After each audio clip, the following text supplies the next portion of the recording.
Buenas tardes a todos y muchas gracias a los que nos seguís acompañando. Somos los más fuertes, los que aguantamos hasta el final. La verdad es que yo creo que es una oportunidad también ser la última mesa, porque no sé qué opinarán mis compañeros, pero a mí me ha dado tiempo a conocer proyectos, a conocer empresas, spin-off, centros de investigación que no conocía.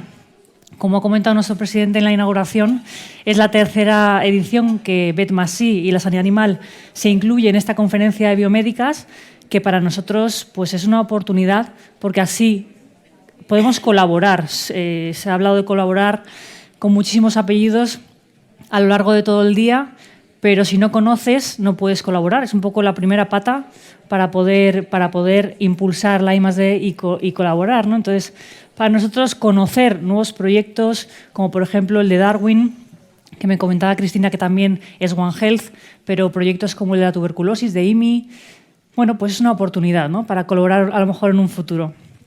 Y vamos a comenzar esta mesa redonda titulada Estrategias para evitar futuras pandemias.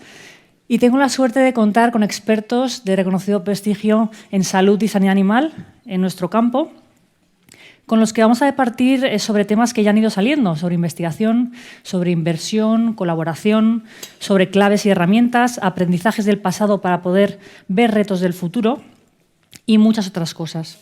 Para ello voy a ir presentándoos a los miembros de la mesa y os voy a pedir que me comentéis un pequeño titular, unas pequeñas palabras clave pues de un tema que tiene que ver con la pandemia, ¿no? Según vuestro punto de vista, si no ponemos remedio, mi pregunta es, ¿creéis que habrá una futura pandemia? Y si queréis lanzaros a la piscina, ir más allá, ¿creéis que será de origen animal? Es decir, ¿será zoonósica? Y si queréis ir más allá, ¿creéis que será bacteriana, parasitaria? ¿Creéis que será vírica? Y bueno, en primer lugar, nos acompaña Cristina Muñoz. Ella es coordinadora del Plan Nacional de Lucha frente a la Resistencia a los Antibióticos, que todos conocemos PRAN y que además también es One Health. Y además también es jefa de área de preclínica y clínica centralizados de la Agencia Española de Medicamentos y Productos Sanitarios. Cristina, no sé cuál sería tu titular.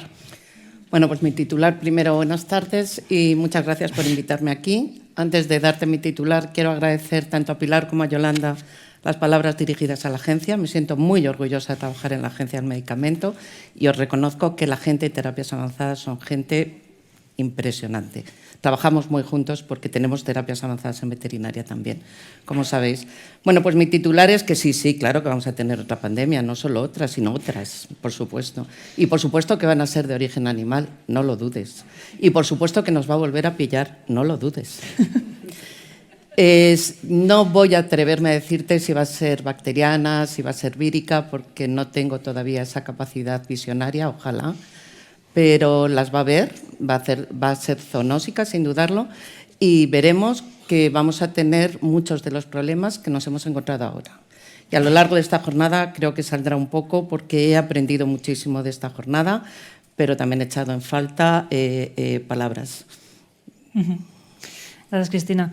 Bueno, pues Germán Cáceres, él es jefe de área de epidemiología de la Subdirección General de Sanidad e Higiene Animal y Trazabilidad del Ministerio de Agricultura, Pesca y Alimentación. Germán, tu titular o tus palabras clave, ¿cuáles serían? Pues a ver, que va a haber futura pandemia. Yo creo que hay un hecho evidente, que es que los ecosistemas están cada vez más alterados. Esto altera todo el equilibrio, incluido el equilibrio que hay entre virus, animales, personas que cada vez se meten más hacia estos ambientes. Luego es evidente que todo apunta a que haya otra pandemia. No sé si pandemia, epidemia, esa es la diferencia entre hacer una buena o una mala gestión, vigilancia, gestión, y evitar que una epidemia en un sitio normalmente en vías de desarrollo, con pocos recursos o con poco conocimiento o con poca inversión en investigación, laboratorios, etcétera, pues haga que eso salte como por medio de la globalización. Estamos todos conectados. En cuestión de días nos enfrentaríamos a una nueva pandemia. Es un escenario totalmente verosímil. El origen, bueno, a los datos nos podemos referir. O sea, el 75-80% de las enfermedades emergentes en los últimos 20-30 años han sido zoonosis, es decir, tuvieron su origen en los animales, o sea que es un dato bastante. Y normalmente pues debería ser un virus. Lógicamente, pues los virus, si es una bacteria, creo que va a ser peor.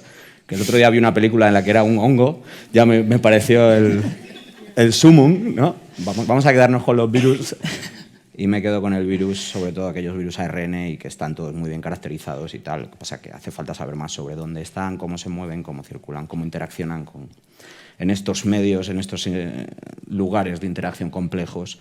Y bueno, pues y espero que hayamos aprendido algo y la reacción sea diferente, pero bueno, en muchos aspectos. Gracias, Germán. Noemí Sevilla, ella es directora del Centro de Investigación en Sanidad Animal CISA, que es de línea CSIC. Noemí. Pues primero, muchas gracias por invitarme a esta mesa. Estoy encantada de estar con vosotros. La jornada ha sido realmente satisfactoria y he aprendido mucho. Se ha echado de menos las infecciosas, que creo que es importante también en salud animal y, por supuesto, en salud humana. Y bueno, quizá el mensaje que yo podría decir que me lo acaba de quitar mi compañero es que se espera una zoonosis. Yo diría que casi todas las pandemias que hemos tenido a lo largo de nuestra historia han sido zoonosis y además la mayoría de las enfermedades emergentes, como bien ha comentado Germán, son también zoonóticas y, por supuesto, un virus. O sea, tengamos en cuenta que la capacidad de replicación y de transmisión de los virus es enormemente superior al de las bacterias y si bien tenemos un problema con la resistencia a los antibióticos en el caso de las bacterias, los virus tienen una capacidad de cambio, una capacidad de transmisión y una capacidad de expandirse enorme y va a ser un virus. Y desgraciadamente o ponemos más dinero y más juego en investigar sobre los virus o probablemente tengamos un resultado similar al que hemos tenido ahora. Gracias, Noemí. Veo que estáis de acuerdo, por lo menos en que va a haber una pandemia. Continuando con la investigación, Margarita del Val, ella es investigadora senior del Centro de Biología Molecular Severo Ochoa del Consejo Superior también de Investigaciones Científicas CSIC. Margarita, ¿tu titular cuál sería? Pues yo voy a tomar el testigo de los anteriores. Claramente parece que nos hemos olvidado de las enfermedades infecciosas, que esta ha sido una y que ha pasado. No, estaban ahí, están de fondo. Lo que pasa es que las dábamos como por amortizadas, pero están ahí. Cada vez somos más personas, cada vez estamos más amontonadas en ciudades, hace falta más desarrollo humano. Y eso nos pone claramente en interacción con el medio ambiente, con los animales. Va a haber zoonosis, sin ninguna duda. Tenemos que lograr que sean epidemias y no pandemias, lo has comentado muy bien, Germán. Y yo creo que tenemos que actuar sobre controlar el modo de transmisión de la gente, sea cual sea. No sabemos cuál va a ser, pero cuando controlamos el agua con la potabilización, cuando hemos controlado la comida con unos sistemas mucho más controlados, hemos evitado que se transmitan los brotes a epidemias. Tenemos que hacer ahora lo mismo con lo que hemos reaprendido con esta pandemia, que es tener un aire interior de mucha mayor calidad, no estéril, pero con menos carga de agentes infecciosos, de manera que nos quedemos en brotes, lo que podrían ser epidemias, nos quedemos en epidemias, lo que serían pandemias. Gracias, Margarita. Bueno, como veis, la mesa está representada la parte de la investigación, la autoridad regulatoria, el Ministerio de Agricultura, que conocen muy bien todas las enfermedades. Y bueno, vamos a acabar un poco con la industria. No sé, César, si cambiarte la pregunta, si quieres contestar esa, y si no, César Carnicer, que es director general del laboratorio SIVA, te pregunto, a lo mejor, según lo comentado, ¿qué puede hacer la industria? Yo no iba a llevarla. Muchas gracias por la pregunta y por la invitación. Es un estreno mío en una mesa redonda y no es un mal estreno. Yo, más que decir si va a haber o no va a haber una pandemia, porque no me atrevo a llevar la contraria a los compañeros de la mesa, creo que la pregunta es qué podemos hacer nosotros para combatirla y cómo nos podemos preparar. Y a este respecto me gustaría hacer dos comentarios. El primero es que España, con el cambio climático, está en una posición de frontera, está en una posición de responsabilidad, porque tenemos bastantes posibilidades de que algunos de los virus emergentes vengan a través de África, a través de España. Tenemos una responsabilidad que es detectar y también tenemos una oportunidad, si somos de los primeros en verla, seremos de los primeros en tener la posibilidad de desarrollar una solución. Y por otro lado, y entrando un poco en eso, hay algunas enfermedades que afectan a la ganadería que no tienen un impacto directo en la salud de los animales o en la economía del ganadero, por tanto, hay poco incentivo para prevenirlas. Entonces, el propietario de los animales no la previene. Y quizás ahí sería muy interesante contar con soporte, con ayuda, con subvenciones públicas para incentivar esa prevención desde el principio. Hemos hablado de innovación y de inversión y hemos escuchado otras mesas redondas también que han hablado sobre esto. Y continuando un poco con la industria, César, cuando hablamos de nuevas enfermedades, muchas muchos ciudadanos, muchos periodistas preguntan por qué no hay más inversión de la industria. No sé si a lo mejor en prevención, herramientas nuevas, pues también han salido nuevas terapias, anticuerpos monoclonales, etcétera. Poco no sé si conoces datos sobre que la industria invierte, no invierte, está ahí o no está. Bueno, yo creo que los datos son básicamente públicos. La inversión de la industria veterinaria está, yo creo que en línea con la industria farmacéutica humana, quizás en la parte baja. Son datos públicos, los datos son de alrededor entre el 7 y el 10% de inversión del total del negocio. Y yo creo que, no por la pandemia, pero quizás potenciado por la pandemia, las líneas de investigación que yo veo más claras en la industria, que intentamos hacer todos, pero que también son de conocimiento público, hay una mayor inversión en vacunas, tanto en vacunas para enfermedades que no están cubiertas, como nuevas tecnologías en el desarrollo de vacunas, o tratamientos inmunológicos, y también en la manera en que esas vacunas pueden ser administradas y pueden llegar a los animales. Hay una inversión tremenda que también se ha dicho hoy en todo lo digital, en todas las nuevas tecnologías, tanto en sensores que permitan monitorizar a los animales como en herramientas de predicción, de manera que tendríamos menos tratamiento porque somos capaces de detectar antes a los animales enfermos. No sé si esto es aplicable en la detección de pandemias. Hay cada vez un mejor diagnóstico y más cercano al punto donde se produce la enfermedad, el point of care, el punto del cuidado. Otra línea clara es en nutrición hacia nutrición que permita modificar la microbiota e incluso mejorar el sistema inmunitario. Y luego una línea que es clara y que todo el mundo habla de él es de las alternativas a los antibióticos, ¿no? Que yo creo que es un tema de los más importantes y de los más difíciles. Luego, básicamente, esas 5 áreas yo creo que cubrirían todo lo que se está haciendo en la industria veterinaria.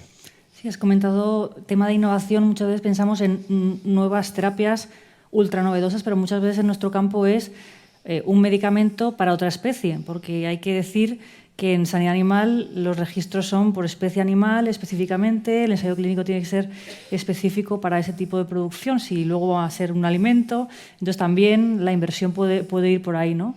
Y el tema del diagnóstico, que es súper importante en la parte de ganadería. Cristina, a lo mejor desde la agencia, tanto la agencia, la EMS en España, la EMA en Europa, vosotros conocéis un poco lo que se va registrando, las novedades, ¿no? Las nuevas terapias. ¿Desde 2020 veis algún cambio? César ha comentado desde la pandemia que también ha habido un impulso. ¿Creéis que ha habido un impulso de nuevos registros? Yo creo que más que impulso de nuevos registros, que también, pero más que impulso llegar a término, lo que ha habido es mucho impulso en nuevos proyectos. Estoy totalmente de acuerdo con lo que ha comentado César, las vacunas. En vacunas creo que hemos dado un salto cualitativo muy importante. Creo que también hemos dado un salto cualitativo no solo en conocimiento de lo que es per se el proyecto científico, sino en lo que nos ha permitido el trabajar todos juntos. Y entonces eso ha hecho que se cambien, se modifiquen muchas actitudes frente a cómo dar el siguiente paso, cómo llegar a un ensayo clínico con una nueva vacuna, con una nueva terapia. Sí que se está haciendo mucho y, por supuesto, se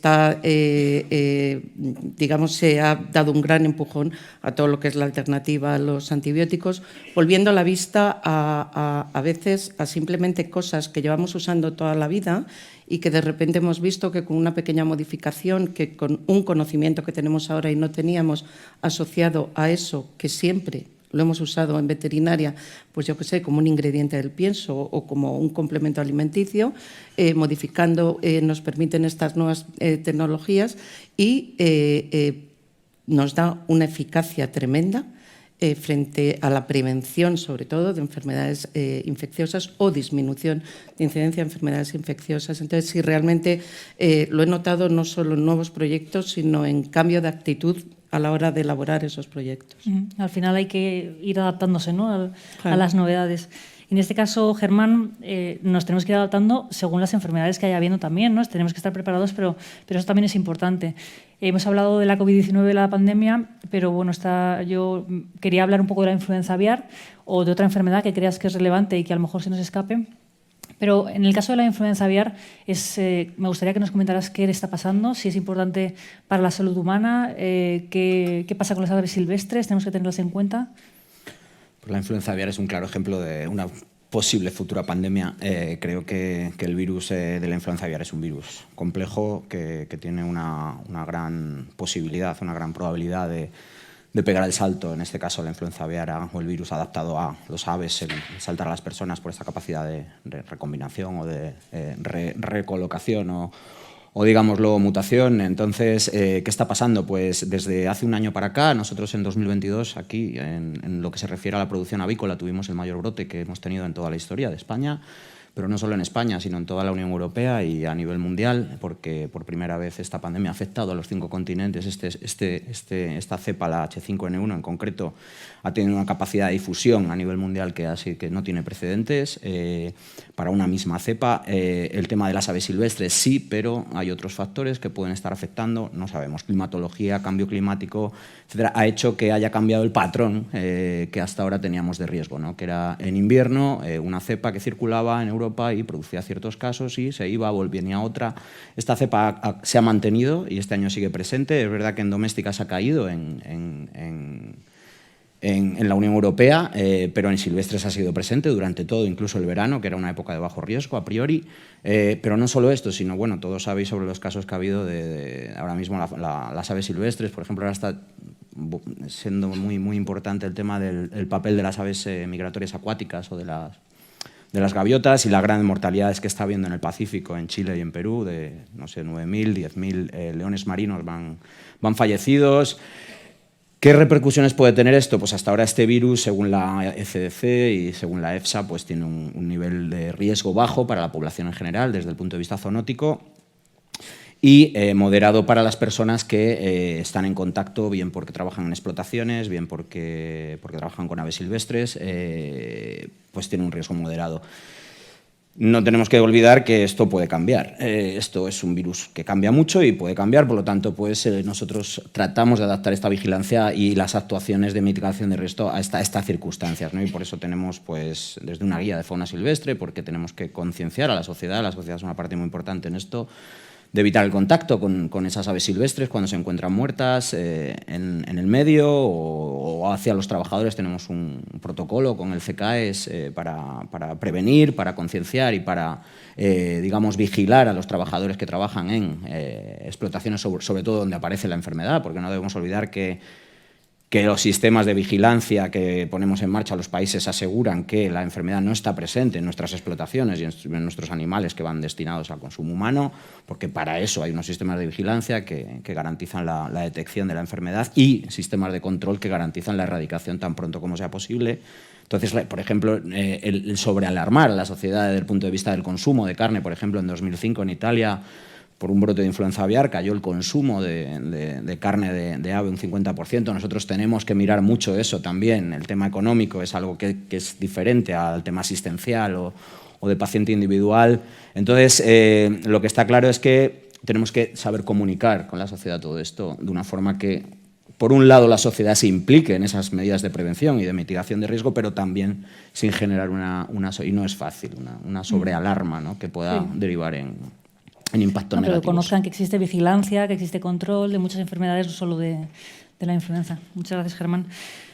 Margarita, yo sé que estuviste en primer plano con el tema de la COVID-19, con el tema de la influenza aviar, sé que lo conoces bien. No sé si crees que seríamos capaces de adaptarnos, si existiera otro problema, con esta enfermedad o con otra, de adaptarnos en cuanto a movimiento, en cuanto a población, a una nueva pandemia.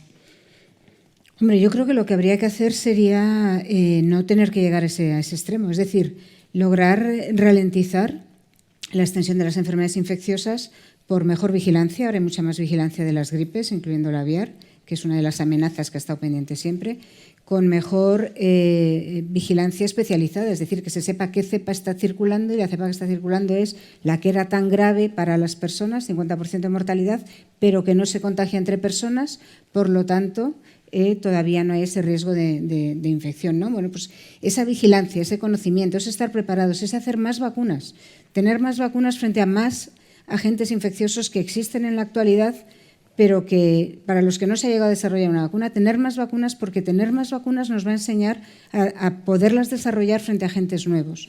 No hay tantos agentes infecciosos nuevos en el sentido de ser de distinta familia de los que conocemos hasta ahora, pero sí que hay muchos que están emergiendo y que están surgiendo. Entonces, conocer, invertir en investigación, como decía Noemí, conocer a las infecciones, cómo funcionan, son todas distintas, mucho más diversas de lo que somos los mamíferos entre nosotros, por ejemplo, ¿no?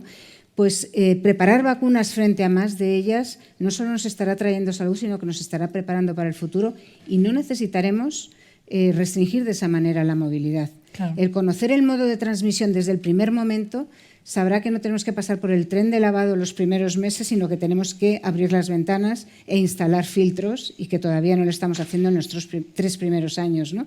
Es decir, que todo esto hay que conocerlo desde el principio, estar preparado, reaccionar a lo mejor incluso pasándose de frenada al principio, pero así hemos logrado contener, no sabemos todavía muy bien cómo, probablemente por comportamiento, madurez y, en segundo plano, por las vacunas, la primera onda de la viruela del mono, ¿no? La mpox. Eso se ha controlado. Eso se podía haber disparado por toda la población y el conocimiento de lo que es el contagio, de lo que es evitar el contagio durante una temporada, de lo que es no transmitírselo a otras personas, de lo que es vacunarse, lo ha evitado. Hemos aprendido, han quedado aprendizaje, han quedado enseñanzas. Lo que no hemos aprendido es a hacer más stock de vacunas, a tener más diagnóstico, a llevar las vacunas allí donde empiezan las epidemias, por ejemplo, en este caso, en el caso de la viruela del mono, a Centroáfrica.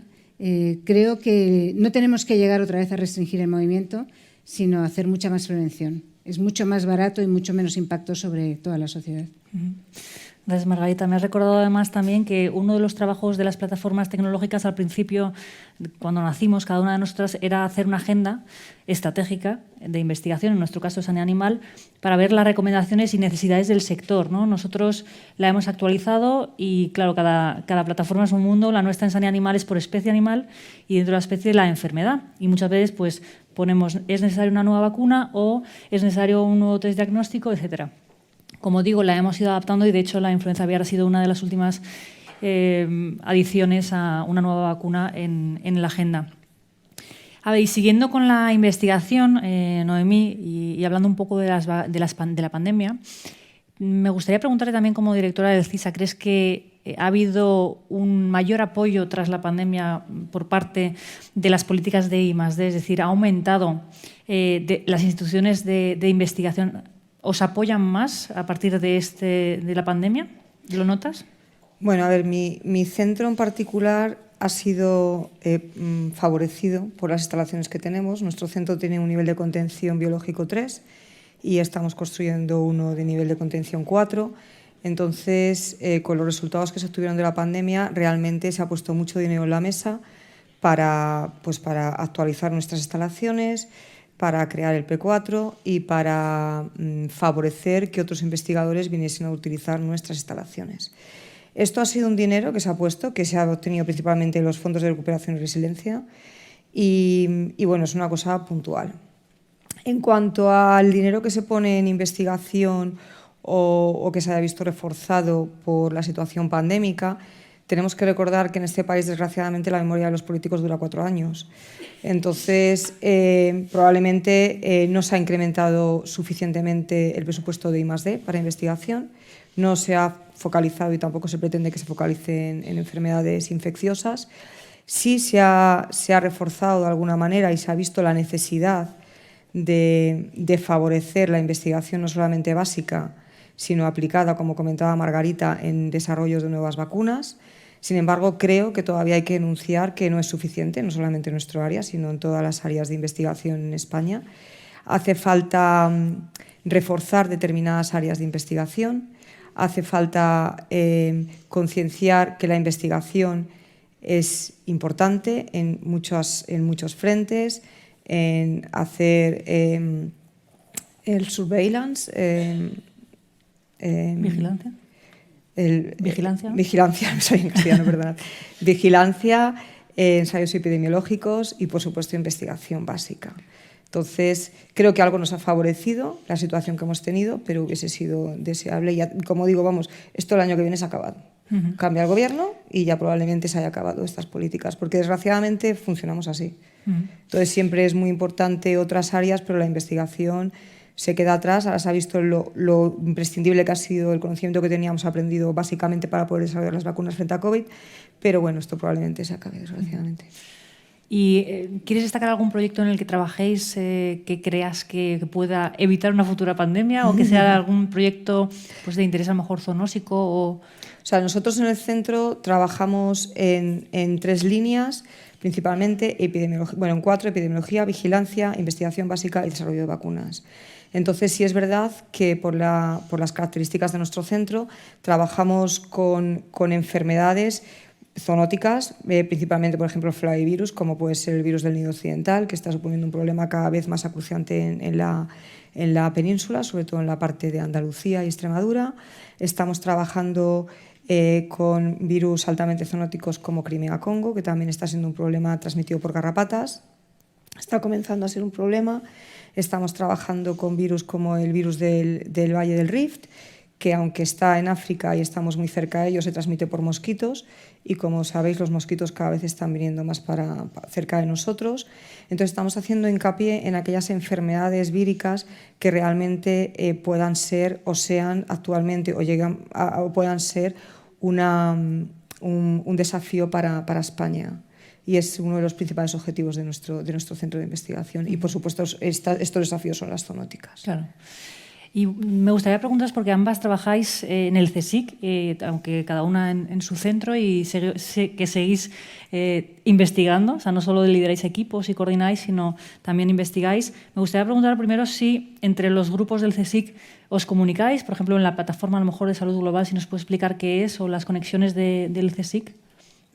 La plataforma de salud global es una iniciativa que surgió con la pandemia.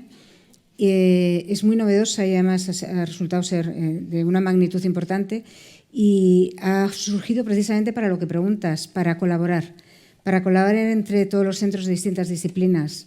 El centro de Noemí y el nuestro y el CSIC empezó a colaborar antes de que el INIA se integrase en el CSIC y fue vital la colaboración, realmente fue muy importante por vuestro conocimiento y por vuestras instalaciones, las dos cosas, ¿no?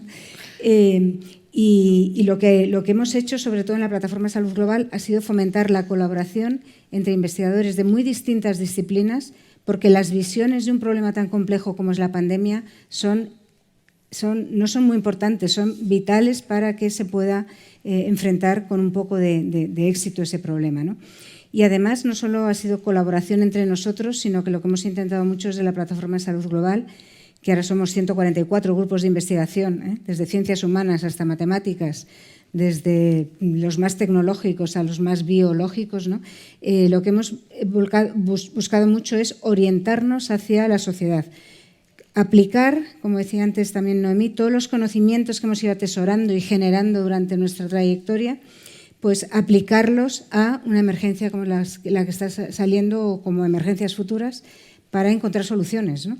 Entonces, eso nos ha hecho dedicarnos más a la formación de lo que hacíamos antes, dedicarnos más a la interacción con la sociedad, con los sectores más vulnerables, en el caso de la pandemia coronavirus los más mayores, pero en otras epidemias puede ser otros sectores, centrarnos en las mayores amenazas a nivel infeccioso que están surgiendo ahora, volcarnos también hacia intentar transferir hacia las empresas productos que pudiesen ser de utilidad, a entender qué puede ser necesario para el mercado también, y en eso, bueno, pues falta un poco hablar el mismo lenguaje y transmitirnos el testigo sin que se nos resbale de las manos, ¿no? Como decía antes Pilar Redondo, y nos hemos volcado desde luego al sector sanitario también. Entonces hemos intentado fortalecer la investigación desde dentro, colaborando mucho y siendo mucho más competitivos que antes, realmente eso hemos mejorado mucho, más satisfactorio, y dejando infraestructuras para el futuro, infraestructuras para futuras pandemias, infraestructuras de alta seguridad e infraestructuras para la investigación, por ejemplo, una quimioteca del CSIC que antes nunca había cuajado. Todos los institutos del CSIC ahora tienen sus productos disponibles para todo tipo de cribados, para descubrimiento de nuevos fármacos, para salud humana, para salud animal, para cualquier tipo de interacción, ¿no? Entonces, esa colaboración es lo que tan interdisciplinar es lo que nos ha hecho ensamblar un grupo de grupos de investigación que realmente son muy flexibles, con la mente muy abierta y con muchas ganas de colaborar. Y bueno, pues ahí seguimos. Estamos también enfrentando los nuevos retos que van surgiendo, intentando anticiparnos y que no lleguen a nada, que se queden que no lleguen a titulares, ¿no? Que se queden silenciosos y que se pueda controlar de esa manera la salud humana y animal. Es importante lo que has dicho de vuestro objetivo para llegar a la sociedad, ¿no? Sé, porque les conozco bien, que tenéis un equipo muy bueno en el CSIC para la transferencia de tecnología y muchas veces, si no encuentran una empresa a lo mejor interesada en sacarla al mercado, pues hacéis un spin-off y lo sacáis vosotros desde el propio CSIC porque es necesario, ¿no?, para la sociedad, lo cual está muy bien. Hemos hablado previamente de la influenza aviar y de otras enfermedades donde debemos invertir más y me gustaría preguntar a Germán, a lo mejor desde el Ministerio de Agricultura, ¿dónde puedes pensar que los recursos están mejor instalados? ¿Son recursos económicos? ¿Son recursos humanos? ¿A nivel local? ¿A nivel global? Bueno, ¿Dónde? Pues no es una pregunta un poco amplia, sí, pero... No es porque estemos en este foro. Yo creo que la investigación es importantísima, desde luego. La investigación, la innovación y la transferencia tecnológica son importantísimas en este y en todos los campos, yo creo, y sobre todo campos que siempre están abiertos al cambio y que hay que seguir una evolución, hay que estar pendientes de lo que pasa y adaptarse a ello, ¿no? Es muy importante. ¿Qué pasa en el campo? Eso que se investigue, que esa investigación dé frutos y que esos frutos se utilicen para resolver el problema práctico que está pasando sobre el terreno, ¿no? Que creo que ese círculo pues conlleva mucho esfuerzo, mucha coordinación, mucha comunicación de diferentes agentes, diferentes unidades. ¿Y qué temas? Pues yo creo que los temas prioritarios, ahí lo habéis dicho ya, es la prevención. La prevención yo creo que es la estrategia de la Unión Europea en sanidad animal, se basa en ella desde el 2007, ¿no? Es prevenir mejor que curar, ¿no? Y está claro, como decía Margarita, que todos los euros que inviertas en prevenir son bien gastados si con esa prevención consigues que no pase lo que al final todos queremos evitar, ¿no? Que es esa epidemia, esa pandemia, que al final lleva unos costes asociados tanto en sanidad animal como si es una zoonosis en salud humana, que son muy importantes, ¿no? Entonces, bioseguridad, vacunas, el tema incluso los temas sociales, que son importantísimos, el cómo implicar estrategias de comunicación innovadoras, el cómo involucrar a la gente, cómo involucrar a esos ganaderos, a esos cazadores, a esos agentes ambientales. No sé, porque muchas veces los veterinarios hacemos un poco de todo. Yo hablo de los veterinarios, pues yo soy veterinario, acabamos haciendo de todo, ¿no? Y nosotros, pues nadie nos ha enseñado cómo comunicar, por ejemplo, ¿no? La integración de estas ciencias no sanitarias o no directamente relacionadas con la salud o con la sanidad, como son la sociología, la antropología, el tema de la comunicación, el manejo de redes sociales, creo que es importantísimo, ¿no? A todos los niveles.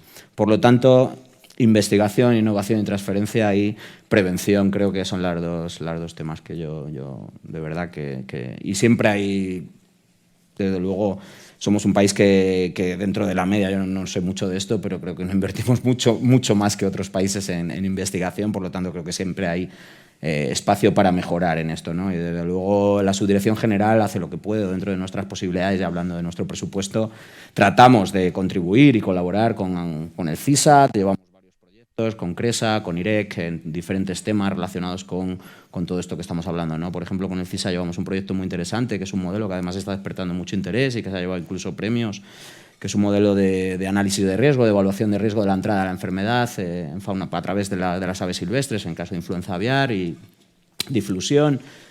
Con IREC hacemos muchas cosas en fauna silvestre, de vigilancia, monitorización, porque la fauna silvestre es un tema de futuro y un tema que ha empezado hace poco. Bueno, eso es un poco mi opinión sobre esto. Bueno, al final, para evitar futuras pandemias o para hacer una estrategia es necesario todas las patas entonces de la cadena, ¿no? Empezando por el conocimiento y la investigación, pero la autoridad regulatoria y luego la industria que lo saca al mercado pues es vital, ¿no? ¿Cómo pueden la autoridad regulatoria y la industria ayudar en el tema de predicción y prevención que comenta Germán de estas enfermedades? Hombre, yo creo que se ha dicho mucho hoy aquí. La ventaja de ser los últimos es que ya lo hemos escuchado y vamos a hacer una síntesis de lo que hemos escuchado. Pero, desde luego, los datos. Si no sabemos dónde estamos, no sabemos qué es lo que tenemos que hacer. Y entonces, son los datos. Y desde por lo menos la autoridad reguladora, estamos trabajando muchísimo en todo lo que es la recogida de datos en todos los sentidos, o sea, en el proyecto de EMA de Big Data para tener otras fuentes de datos con calidad que permitan pues, un desarrollo más corto de un medicamento, pero yo, por supuesto, voy a hablar de mi libro y en el caso de las resistencias antimicrobianas teníamos muchísimos datos de resistencias de bacterias patógenas en animales que nadie usaba, porque a nadie se los había puesto en conjunto.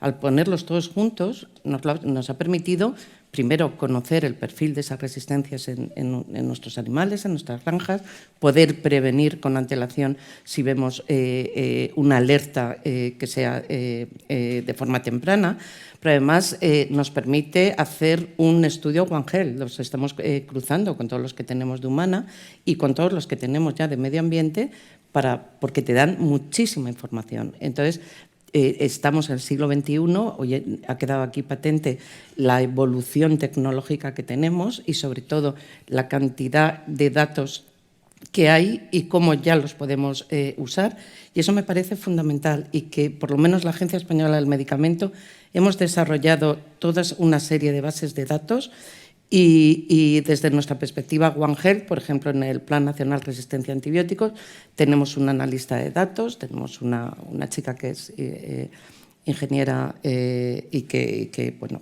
o sea, nos ha dado la vuelta, estamos emocionados. Le invitamos a café todos los días, tengo que decir, porque no nos lo creemos, pero realmente nos hemos dado cuenta de la fuerza y la potencia que tiene eso a la hora de poner en marcha acciones dirigidas. Eso hay que extrapolarlo a todo, quiero decir. Nuevos medicamentos, 1000 datos, vamos a tener otras fuentes, vamos a ser, primero hay que abrir la mente, hay que cambiar la actitud y hay que abrir la mente, hay que hacer otras cosas de lo que hemos hecho ahora, aunque sigamos haciendo cosas tradicionales, hay que hacer también cosas nuevas. Y luego lo que no hay que desechar es todo lo que tenemos, sino todo eso que tenemos, aprender a usarlo en nuestro beneficio para, de una forma mucho más eficaz, pues poner medidas en marcha. Y yo creo que la agencia seguimos ese camino, tanto en mi faceta de coordinadora como en mi faceta de jefe de área de preclínica y clínica. Usamos esos datos para poder, y como ha dicho antes Antonio Blázquez, molestar lo menos posible y empujar y apoyar lo máximo para el desarrollo de nuevas tecnologías. No, y es que además vosotros desde el plan coordinado por la agencia es One Health desde el inicio, entonces colaboráis en todo desde el principio, que al final One Health se lleva escuchando años, pero el plan es desde el comienzo. César, no sé, a lo mejor lanzarte esta pregunta, pero también cómo podemos ayudar a la industria para impulsar I+D. Se han dicho muchas cosas, es verdad que ser los últimos va bien, y como esta mesa va muy suave, voy a ponerle un poco de pimienta. Hemos dicho que detectamos una enfermedad y que hay que hacer más vacunas. El Ministerio nos avisa, hay que hacer más vacunas. Y entonces tú puedes tener un target, un objetivo para hacer una vacuna, y puedes llegar incluso a identificar un posible candidato vacunal. Pero de ahí a una vacuna hay muchos años y mucho dinero. Entonces, si no empezamos hoy, la vacuna no estará cuando tiene que estar. Y si, como he dicho antes, no es un candidato o una enfermedad que tenga una importancia económica, si hablo de ganadería, o un riesgo para una mascota, ¿quién va a empezar a hacerla? Entonces, por lo que he oído durante el día de hoy, es lo bueno de venir, me da la impresión de que en medicina humana está mejor resuelto. Cuando identificamos una amenaza, hay una hora que no tiene carácter zoonótico, pero es la enfermedad hemorrágica epizootica, que podría ser un riesgo para la ganadería. El virus está identificado. ¿Quién empieza a hacer una vacuna? Porque hay muchos años y hay mucho dinero por delante. Nosotros puedo decir, aunque espero no revelar ningún secreto, que hemos dado algún pasito, pero no iremos mucho más allá si no vemos un interés público, un interés comercial o una fuente de financiación que nos ayude a desarrollar la vacuna. Por lo tanto, yo creo que la conexión que falta ahí es el punto de decisión, quién pone el dinero y cómo se desarrolla, caminos regulatorios claros para este tipo de cosas, para que no nos pille el toro. Pues igual por alusiones, a lo mejor, Germán, no sé si tenéis algún ejemplo de alguna compra pública. Ya te lo digo. Pero bueno, me parece bien la pimienta. Escucha que, a ver, con la enfermedad hemorrágica, es una enfermedad que tiene muy amplio, ¿no? Todo, pero la enfermedad hemorrágica es una enfermedad que está en el norte de África hace muchísimo tiempo, la conocemos de antiguo. ha producido problemas en ciervos, en fauna silvestre en Estados Unidos desde hace ya mucho tiempo, donde también se utiliza una vacuna. Son diferentes serotipos, hay 8. El tema es que se listó dentro de las enfermedades de declaración obligatoria de la Unión Europea con una gran discusión. España se opuso, entre otros países, pero al final la enfermedad hemorrágica europea se metió porque el problema de que se liste es que si aparece en un país, que por como no, al primer país al que iba a llegar era España, por supuesto, o Italia, como ha sido el caso, ¿no? Porque por suerte o por desgracia pues estamos donde estamos y tenemos vecinos pues, que están como están. Entonces, sin culpar a nadie, pero el tema es que la enfermedad llegó finalmente el año pasado, nos reunimos con los laboratorios, les trasladamos nuestra target y poco más podemos hacer, sinceramente. Es verdad que en este caso nosotros estamos intentando que se desliste, es decir, que no lleve consigo restricciones en ganadería, que es lo que al final nos afecta, porque afecta a los ganaderos, afecta a una enfermedad que aquí, al menos en España, no está produciendo un gran impacto en los animales. De hecho, está listada hasta para el ovino y el caprino, sin embargo, no produce ningún tema en ovino y caprino. Incluso estamos investigando si realmente juegan un papel importante en la epidemiología de la enfermedad, etcétera. Entonces, ahora mismo nos hacen un radio de 150 kilómetros alrededor de cada caso que detectamos, y desde esos 150 kilómetros no se pueden desplazar animales para vida, es decir, para vivir en otra explotación, en otros países libres o en otras zonas libres de la Unión Europea. Fijaros cómo es el sistema, que luego dentro de España nos dejan hacer lo que queramos, es decir, podemos mover libremente si nos da la gana. Total, porque es una enfermedad de categoría D, bueno, es un poco complicado. El caso es que para nosotros no es una prioridad, porque tenemos otras. Si solo tuviéramos esta, pues igual sería la prioridad, pero desde luego no creemos que nosotros vayamos a poner en marcha, por ejemplo, un plan nacional de vacunación que rentabilizara el esfuerzo investigador en esta vacuna en concreto, como sí pasó con la lengua azul en el año 2003, que es un ejemplo, desde luego, de una gran agilidad en todo ya en aquellos años, en 2003, ¿no? Con el serotipo 4, luego el serotipo 1. Los laboratorios también luego obtuvieron su rentabilidad, porque bueno, al final la enfermedad pues, ha seguido con programas de vacunación anuales.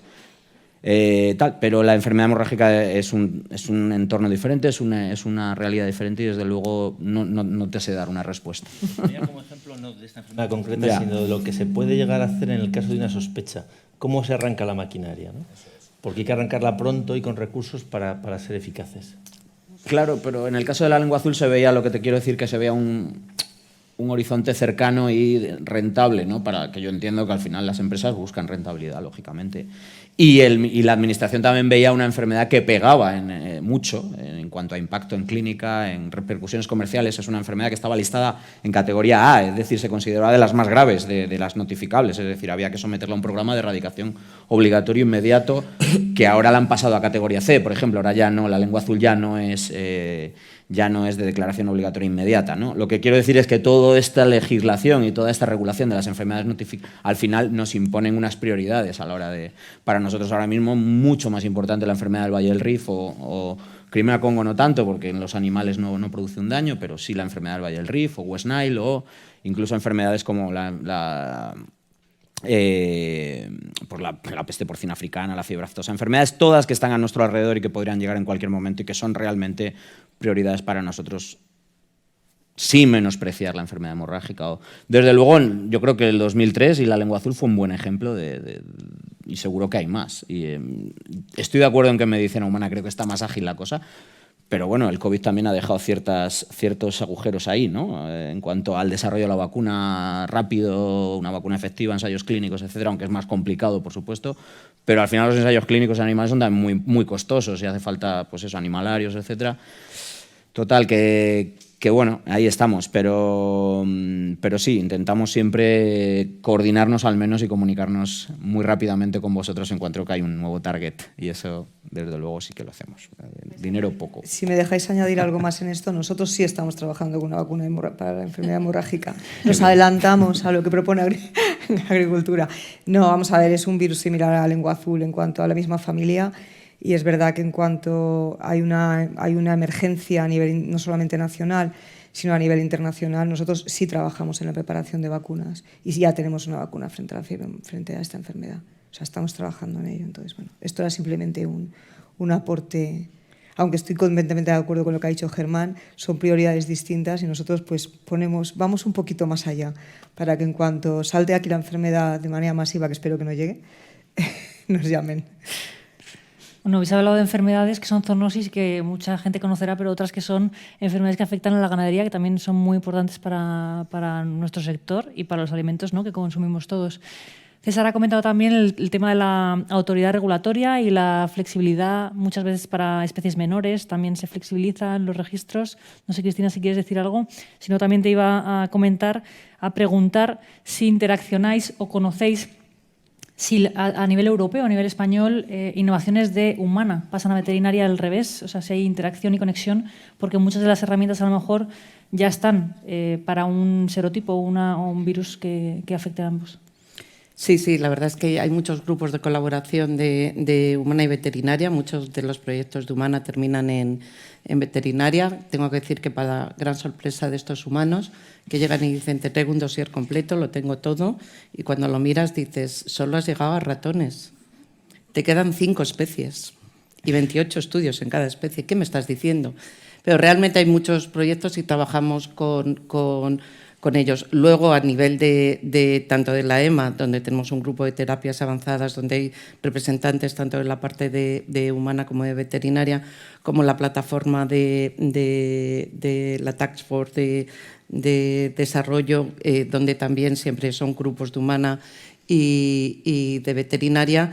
Y también a nivel aquí de Agencia Española tenemos muchas consultas de un lado y de otro, y muchas consultas de la parte veterinaria que te dice, oye, también quiero ampliar, ¿qué posibilidades tendría con la parte humana? Entonces hay muchos asesoramientos, sobre todo cuando está empezando el proyecto, donde estamos expertos de la parte humana y de la parte de sanidad animal. Y en cuanto a las especies menores, que cuando decimos especies menores, todo el mundo me pregunta que son muy, muy pequeñas. Especies menores son aquellas que no interesa la inversión porque no se puede retornar. Somos muy flexibles, sinceramente, cada vez intentamos el que lleguen. Intentamos, y esta mañana se ha comentado que el problema de la legislación es que la hacen abogados. Yo no digo eso. Yo lo que digo es que muchas veces el problema de la legislación es que la hace gente que jamás ha estado en el campo, en el caso de veterinaria. Y eso sería importante, ¿eh? Yo le pediría a cada persona que fuese a legislar, le pagaría un internado, si es en humana en un hospital o en una granja, que pisara campo en general. Y realmente estamos intentando, con la nueva legislación que se supone que nos iba a dar facilidades, pues nos hemos encontrado con la sorpresa que tenemos que convencer en Bruselas que hay muchos animales que no tienen un tratamiento para muchísimas enfermedades y que lo necesitan, y que por tanto hay que facilitar ese tratamiento, y que tenemos que ser flexibles y que tenemos que coger todo el conocimiento que ya tenemos en otras especies y trasladarlo aquí de una forma más flexible y más adecuada. Yo creo que vamos por el buen camino y que, bueno, estamos resolviendo ese problema. Yo creo que al final lo conseguiremos. Es importante la colaboración, no solo interdisciplinar, sino a lo mejor dentro de la misma estructura o de la misma agencia o entidad. En este caso, Noemí, vosotros desde el área de sanidad animal colaboráis con otros grupos, el partenariado de sanidad animal engloba muchos grupos a nivel europeo para trabajar, y luego también dentro del CISA trabajáis dentro de diferentes grupos, o sea, colaboráis, os dais datos, incluso con Margarita. Sí, creo que la colaboración en nuestro área, el partenariado de Animal Health and Welfare, que ha salido recientemente, ha englobado muchísimos grupos de investigación a nivel internacional. Se han puesto en la mesa 180 millones de euros para este partenariado y para un tiempo de entre 7 y 10 años, todavía no está claro el tiempo. Y esto ha englobado del orden de 40 centros de investigación a nivel europeo. En cuanto, aquí está metido también bastantes institutos del CSIC, no solamente el CISA, sino otros institutos que trabajan también en sanidad animal. Y en cuanto a las relaciones que tenemos nosotros dentro de la institución, colaboramos bastante entre nosotros y nos focalizamos en aquello que es necesario hacer en un momento determinado, igual que nos focalizamos cuando el COVID que prácticamente el 100% de los investigadores se implicaron de una u otra manera en proyectos COVID, o sea, en proyectos para sacar vacunas o para sacar antivirales o para dar apoyo a los grupos de la PTI para el desarrollo de los ensayos clínicos en ratones. De igual manera, colaboramos en cualquier emergencia que pueda salir o en nuestras distintas estrategias vacunales e inclusive estrategias de investigación básica, sobre todo la respuesta inmune, que es una parte importante para el desarrollo de las vacunas. Sí que colaboramos mucho entre nosotros para los distintos patógenos con los que trabajamos y también con grupos del CSIC. No solamente... ¿Y crees que el partenariado puede ser una herramienta para evitar una futura pandemia? Sí, claramente sí, porque el partenariado está enfocado, no solamente tiene áreas de mejora en bienestar animal, mejora en el manejo de los animales en las granjas, que es importante. Esto mejora la sanidad animal de los animales, y tú tienes un mejor manejo de los animales, sino que también se ha puesto bastante hincapié en desarrollar nuevas terapias y nuevas vacunas para enfermedades animales, no solamente propias de sanidad animal, sino posibles zoonóticos. Entonces, evidentemente, al poner en colaboración una masa tan grande de grupos de investigación, pues va a aportar bastante en cuanto al posible desarrollo de herramientas frente a una pandemia. O al desarrollo de herramientas. Lo que comentaba también Germán de la bioseguridad, ¿no? Yo me acuerdo ver en hospitales los pediluvios de toda la vida de las granjas antes de entrar, que eso lo hacen los veterinarios de toda la vida. Y bueno, y eso es un paso previo, ¿no? La prevención de las enfermedades.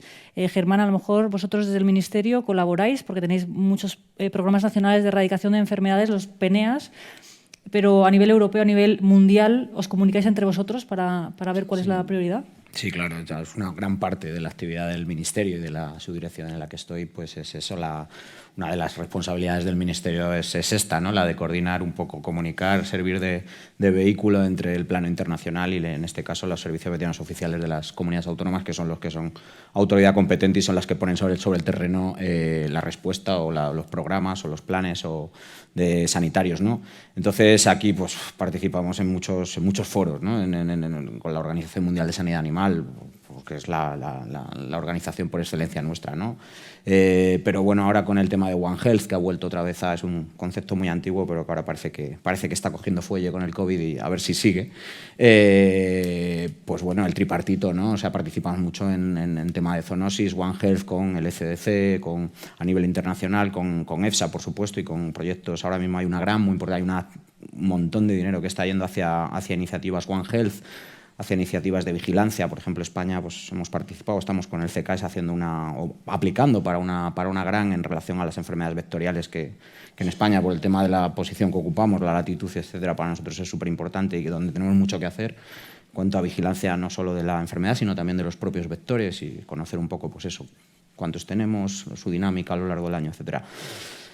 Entonces, pues sí, estamos en muchos foros, aparte de, por supuesto, una relación mucho más estrecha con los Estados miembros y con nuestros vecinos de la Unión Europea y sobre todo con Francia y Portugal, con los que incluso hacemos simulacros, hacemos reuniones bilaterales cada año, y también al otro lado del Mediterráneo pues hay proyectos de colaboración en sanidad animal a través de REMESA, que es la red de epidemiovigilancia mediterránea y tal, donde hay todos los países de la cuenca mediterránea participan, entre ellos Marruecos, Argelia, Libia, con los que tenemos además relaciones comerciales, y con Marruecos especialmente por el tema de, bueno, pues porque tenemos mucha relación, mucho vínculo por esa frontera que es muy activa en todos los sentidos y por lo tanto pues tenemos una relación un poco más íntima con ellos en temas de colaboración y tal. Entonces sí, y luego todo esto se lo trasladamos o se lo tratamos de trasladar a las comunidades autónomas a través del Comité RASBE, que nos reunimos todos los meses. Y al revés igual, cada vez que defendemos la posición de España en cualquiera de estos organismos o en cualquiera de estos foros, tomamos en cuenta, por supuesto, la opinión de los servicios veterinarios oficiales, que al final son los que están ahí a pie del cañón, ¿no? Que es lo que importa. Y esta labor es una labor muy importante del Ministerio. Sí, sí. Es importante estar unidos a nivel mundial porque las enfermedades no conocen fronteras, ¿no? Que ha salido aquí durante mucho tiempo. El tema de las enfermedades transfronterizas y el enfoque regional, el GFTATS, hay muchas iniciativas que lo que hacen es eso, traer a diferentes países juntos para ver pues, cuál es la percepción, cuáles las medidas que se están poniendo en marcha, la vigilancia, coordinar, armonizar esos. Y Margarita, perdona, porque al final no he ido a ti cuando le he preguntado a Noemí, desde el CSIC, has hablado de grupos muy variados dentro del CSIC, pero realmente en los proyectos pues está un informático, un matemático, una persona de Big Data, pero con un médico, con un veterinario. Es decir, ¿existe realmente esa interdisciplinaridad dentro de los proyectos? Sí, sí, mucha. Y además es que estamos ganando mucha perspectiva. O sea, hemos aprendido, hemos crecido durante la pandemia en esta plataforma, haciéndonos unos a otros las preguntas sobre el campo del otro. El hacer la pregunta ya te hacía plantearte cuál puede ser la visión del experto en otro campo. El recibir tú la pregunta, de repente te decía, pero bueno, esto nunca me lo había planteado, lo daba por hecho, ¿no? Entonces, este aprendizaje de otras disciplinas nos ha resultado muy satisfactorio y nos ha hecho más competitivos en todo. Yo ahora mismo te puedo citar mi proyecto en el que estamos ahora, está un demógrafo, que no te has ido tan lejos, una especialista en nutrición, una de inteligencia artificial y nosotros. Y además un grupo de farmacias que atienden a residencias de ancianos. Entonces, es realmente multidisciplinar. Estamos aprendiendo mucho de otros y estamos, además, debería ser además multisectorial, es decir, deberíamos poder salir más desde la investigación. Sí que hemos salido mucho a la sociedad, pero deberíamos poder salir más a otros ámbitos. Y eso es lo que realmente trae riqueza, trae satisfacción, trae colaboración en lugar de continua competitividad. Sí, ¿no? Aprendizaje, ¿no? De Aprendizaje los otros. mucho. Y César, desde la industria, ¿hay colaboración a nivel nacional, europeo, internacional? Bueno, Veterindustria es un ejemplo de colaboración y a nivel europeo está la Patronal Animal Health Europe, de donde sois miembros, nosotros particularmente somos miembros. Y más que colaboración hay un foro de compartir información y luego yo creo que la labor más importante en todo caso es informar a las autoridades, informar al consumidor europeo que en temas de salud animal está un poco menos informado que en humana, de cuáles son las ventajas y las necesidades de la industria veterinaria y dejar claro que estamos al servicio de la salud, no otra cosa. Claro. Pues nos quedan unos minutos y quizá para terminar y antes de abrir preguntas, ir pensando si queréis hacer alguna pregunta a los expertos de la mesa, me gustaría como para concluir que cada uno pensarais lo mismo, ¿no? Palabras clave, una carta a los Reyes Magos, si pudierais, para prevenir una futura pandemia. Quizás César, como acabas de hablar, comienza tú pues con tu carta. Que estemos atentos, que creo que tenemos que tener una colaboración, lo que se ha hecho durante todo el día en la vigilancia de las pandemias y en cuáles son los medios que tenemos que poner encima de la mesa para producir una solución. Yo creo que la herencia del COVID es impagable, de lo rápido y lo eficazmente que se puede trabajar y que por parte de la industria que queremos que nos escuchen porque creemos que somos parte de la solución. Claro. ¿Noemí? Pues yo diría controlar el contacto con los animales salvajes y con sus hábitats y concienciar a la ciudadanía de la relevancia que tiene este contacto. Que a todos nos gusta un mono, nos parece simpático y al mono no hay que tocarle.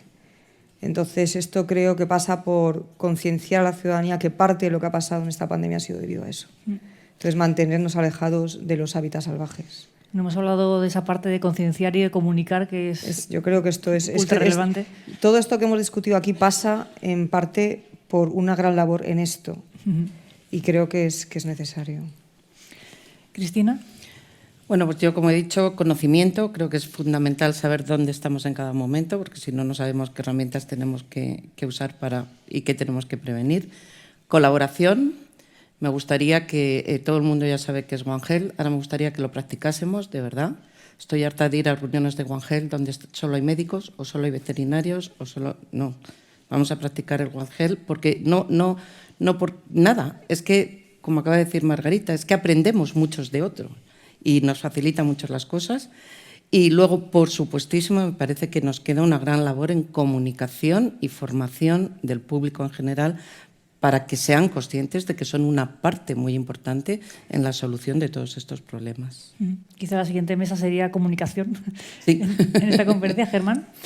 Bueno, yo totalmente de acuerdo. O sea, una salud, la multidisciplinaridad, al tomar todos los puntos de vista posibles para dar una respuesta adecuada, ahora mismo es que, y más hoy en día que tenemos expertos en cada cosa específica, creo que es importantísimo. Nadie puede pretender saber de todo, es inconcebible, ¿no? Por supuesto, entonces, una salud y aplicación práctica del concepto de una salud es importantísimo. Luego incluiría el tema de la comunicación, porque me parece trascendental, y la implicación del ámbito social, de la dimensión social dentro de las políticas de sanidad animal y de salud pública, pero la dimensión social en sus dos vertientes, tanto como afectados como parte de la solución, ¿no? Y para eso hace falta comunicar de una forma que haga una sociedad madura, una sociedad que ahora mismo no ocurre, ¿no? Ahora mismo tenemos una sociedad a la cual lanzamos mensajes, por ejemplo, con el COVID, cuando ya el problema está encima, es decir, no preparamos a la sociedad realmente para que sea responsable, ¿no? Sino que le tratamos de dar todo solucionado, y eso hace que la sociedad en general sea irresponsable, ¿no? Que es lo que ocurre en muchos casos, ¿no? No estoy llamando a nadie irresponsable, pero en general creo que podemos hacer mucho en ese sentido. Y como última o tercera palabra, incluiría solidaridad. Solidaridad porque hay otros países que tienen otras prioridades, otras realidades. Solidaridad en todos los aspectos para identificar y para ayudar desde un enfoque participativo con esta sociedad, es decir, no tratar de imponer fórmulas occidentales, por llamarlo de alguna forma, sino saber cuál es el problema, cuál es el tema allí, y tratar de solidariamente ayudarles a poder identificar los riesgos, prevenir los riesgos y, por supuesto, en el caso de que aparezca un brote, poder actuar rápido y que puedan tener los recursos disponibles para evitar que eso pase al resto del mundo, ¿no? Ese es el tema. Gracias, Germán. Margarita. Yo en mi carta de los Reyes Magos pondría más fondos para investigación. En España, desde luego, comparado con el resto de Europa, si es que formamos parte de Europa, y el estado de la investigación española, no sé si lo tenemos claro, es precario comparado con la que hay en Europa. Lo que pasa es que hay unos profesionales pues muy innovadores, decíais antes, muy lanzados, muy creativos, y se hace de tripas corazón. Pero hace falta, desde luego, que se estabilice los fondos para investigación, porque si no, nos ocurre que todos los que están investigando en vacunas de la COVID son jubilados porque no han logrado crear escuela, porque no hay manera de estabilizar a todo el talento que ha aprendido con ellos. Entonces, desde luego, más fondos para investigación, porque en cuanto la investigación se riega, fructifica, sin ninguna duda. Y España es un país que tiene un talento muy creativo. Lo segundo, pediría, ya lo he comentado antes, que sea la década del aire más respirable, contando con ingenieros, arquitectos y el sector de la energía y del transporte. Y luego, en el ámbito de la colaboración, que se valoren más las profesiones y las iniciativas que hagan de puente entre los sectores. Es decir, aquellos que saben entender a unos, entender a otros, que saltan de un sector a otro, que saltan, antes se hablaba del público al privado, que se dan cuenta que hay diferencias y que eso se logre engrasar para que seamos todos más eficaces. Gracias, Margarita. No sé si hay alguna pregunta antes de cerrar la mesa. ¿No? Bueno, pues muchísimas gracias. Ojalá se cumplan todos estos deseos de la Carta de los Reyes Magos próximamente. Por nuestra parte, nada más agradeceros vuestro tiempo, a los asistentes, a los expertos de la mesa. Han quedado cubiertos muchos temas, podríamos estar hablando horas, sobre todo en este área de comunicación y concienciación que nos queda, pero ha quedado claro que mantenerse a los animales revierte en la salud humana, que hay que seguir invirtiendo en investigación, en One Health, no solo en sanidad animal, así transformar en innovación y, sobre todo, continuar colaborando. Ha salido la palabra colaboración, yo creo, en todas las mesas, y con una visión largoplacista y desde el principio, ¿no? La investigación con la industria y con el apoyo de las autoridades. Gracias de nuevo y nos vemos el año que viene.